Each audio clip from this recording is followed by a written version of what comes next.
hinterland is challenging, more so for school children. Often, students from those far-flung villages are forced to walk or paddle in canoes for long distances to get to school. Some drop out because their parents cannot afford the cost of transportation. These factors negatively impact their chances of not only acquiring a proper education, but also finding decent employment. Cognizant of this, government has been implementing the acclaimed 5 Bs initiative in the hinterland. With education as the topmost priority of the coalition administration, President David Granger's 5 Bs initiative, aimed at providing boats, buses, bicycles, breakfast and books to school children, has ensured access to school and other basic needs for many students across the country. Over the past 3 years, the 5 Bs initiative quickly became a widespread success, gaining momentum and donations from the business community, which allowed the administration to take the program all across the country.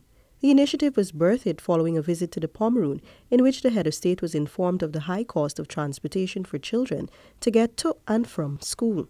Speaking at last year's education rally in September, President Granger restated his commitment to providing all the support needed by the Ministry of Education to ensure every child attends school. These 5 Bs are now not just a slogan, they're being embedded in the education system. And year by year, we will continue to save millions of dollars. So parents do not have to spend millions of dollars trying to get their children to school, because the government, through the 5 Bs program, will help those children to get to school free. And some children are enjoying that facility as well. There have been positive reports that the program has increased school attendance and eased the financial burdens that parents face in sending their children to school. Our major concern is to provide easy access, that children, wherever they live, must have access to schools. If children can't get to school, the schools must get to the children. But we have an obligation to make sure every child gets to school. The 5 Bs initiative is just one aspect of President Granger's push to ensure every child attends school, with particular consideration for those children with special needs. We have to improve attendance. We do not want a single Guyanese child to drop out, even if that child is visually impaired or physically impaired. We have to ensure that that child can get to a school which can give him or her the education he needs and deserves. As my old mentor, Ms. Olga Bone, used to say, if children don't learn the way they are taught, teach them the way they can learn. And let us find out where our children are. We don't want children staying home because of some physical or visual impediment. First Lady Sandra Granger has also played an active role in the program, having received a number of donations herself and participated in several commissioning ceremonies in various communities. The First Lady has echoed the President's sentiments on promoting education, empowerment, equality and enterprise through this initiative, and has continued to emphasize the importance of the efforts being made into making Guyana an education nation. Throughout the duration of the initiative, Minister of Social Protection Amna Ali has been acknowledged as playing an integral role in the 5 Bs program with regards to garnering support for donations and other important aspects of organizing. At the handing over of 2 buses to schools at Queenstown, Essequibo Coast and Parfait Harmony, West Bank, Demerara, Minister Ali reaffirmed the government's commitment to ensuring equal access to education for all of the country's children.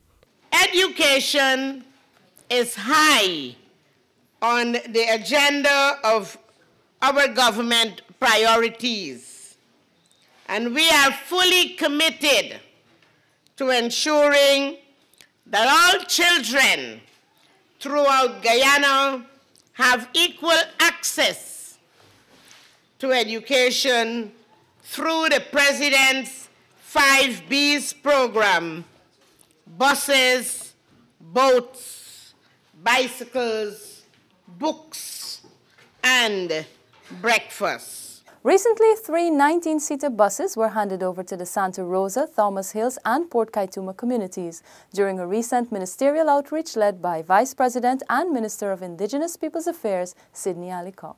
At Santa Rosa, the vehicle will bring relief to secondary school students who travel as much as 12 miles to and from school on a daily basis. While some of the students are housed at the school's dormitory, a large percentage walk great distances to attend classes. District Education Officer Clive Joseph commended the government for the initiative, which she said is bringing the life and the dream that every child has to an education. We are making progress, but not to the level of the outstanding schools that are existing in the country. Our main reason was due to distances where a student has to walk 12 miles and downwards. I am sure that the students who are walking far will not be the ones to benefit and make it a priority to attend school regularly. The government of Guyana, through your investment, your advocacy, and your vision,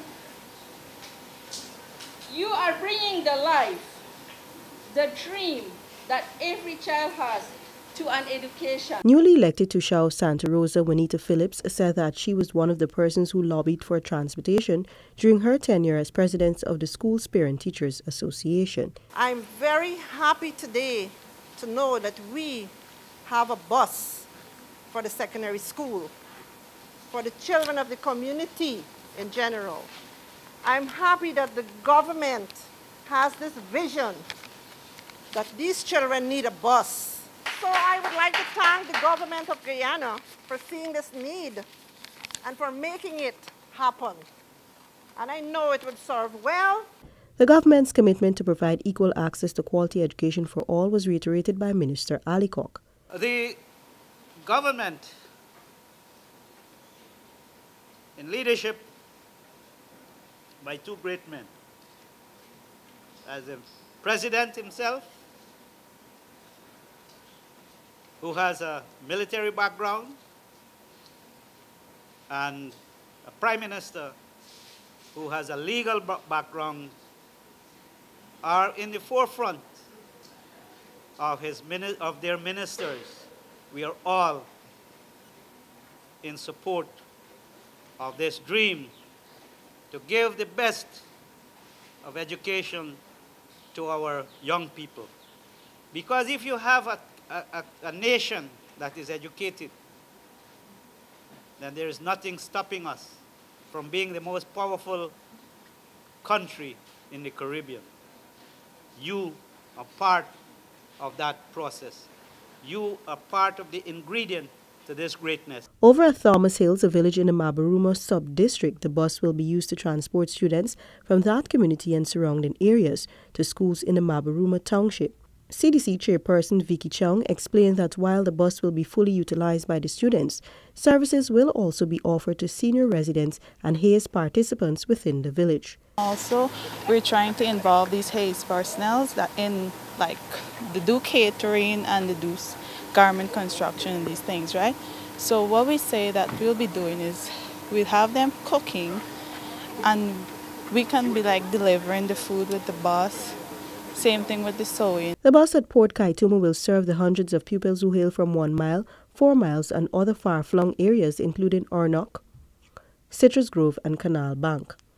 The transportation is part of the Indigenous Peoples Affairs Ministry's 2017 capital project, where funds were released to procure 4 buses for Santa Rosa, Port Kaituma, Thomas Hills and Mablissa, valued at approximately $5 million each.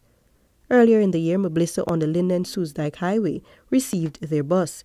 The transportation is serving a total of 47 children attending school in Linden and neighboring communities. Minister Alicock warned against division among residents, especially with the new minibus being in place. He charged the residents to take full responsibility for the new vehicle, especially in its maintenance. The bus would bring a relief for taking your children to school and ensuring that they have a good education.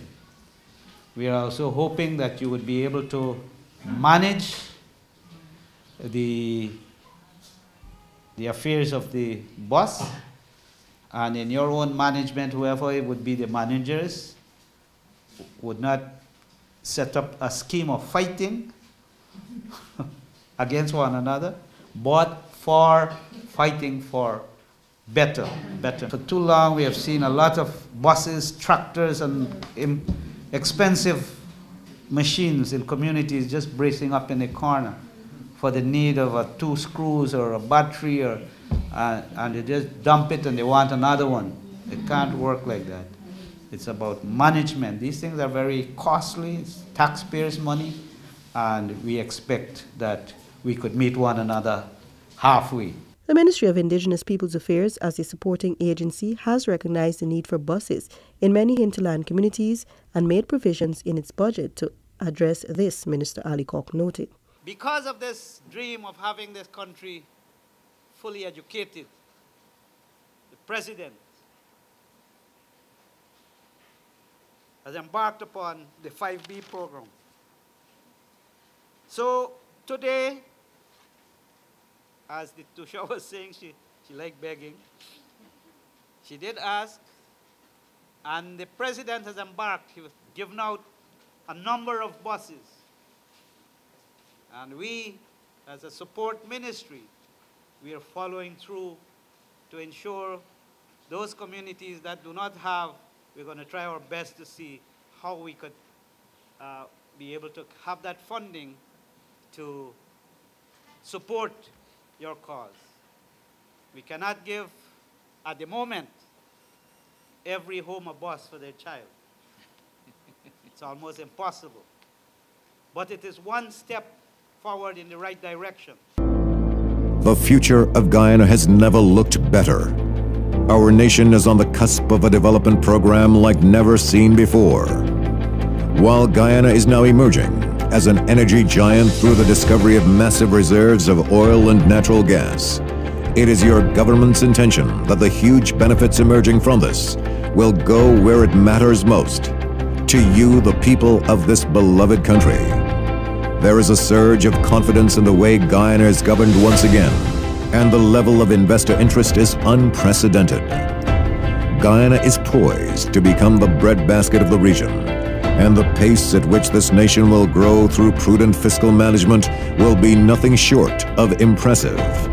But more than anything else will be the way every Guyanese, regardless of color, class, or creed, becomes a part of this historic period of national transformation, sharing in the wealth and well-being of it all as one Guyana. Paying the right amount of tax helps provide a good credit rating. A good credit rating is a requirement for getting financing. You can use your good credit rating to get loans to expand your business, buy a house or car, or pay for your university tuition. Take advantage of the tax amnesty and pay no interest or penalties from now to June 30. Invest in yourself. Pay your taxes. A message from the Ministry of Finance and the Guyana Revenue Authority.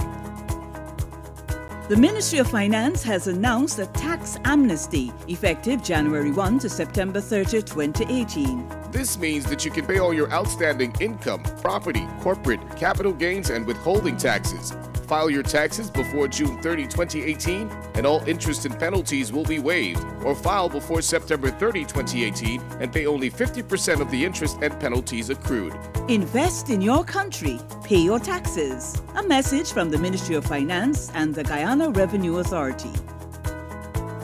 As the 5B's program unfolds, the government has thus far commissioned over 27 buses across the country, along with 9 boats and hundreds of bicycles and books and booths. The initiative continues to attract nationwide support from members of the private sector and citizens, ensuring its longevity and success. This brings us to the end of another edition of InfoHub Extended. Thank you for watching. Do join us again.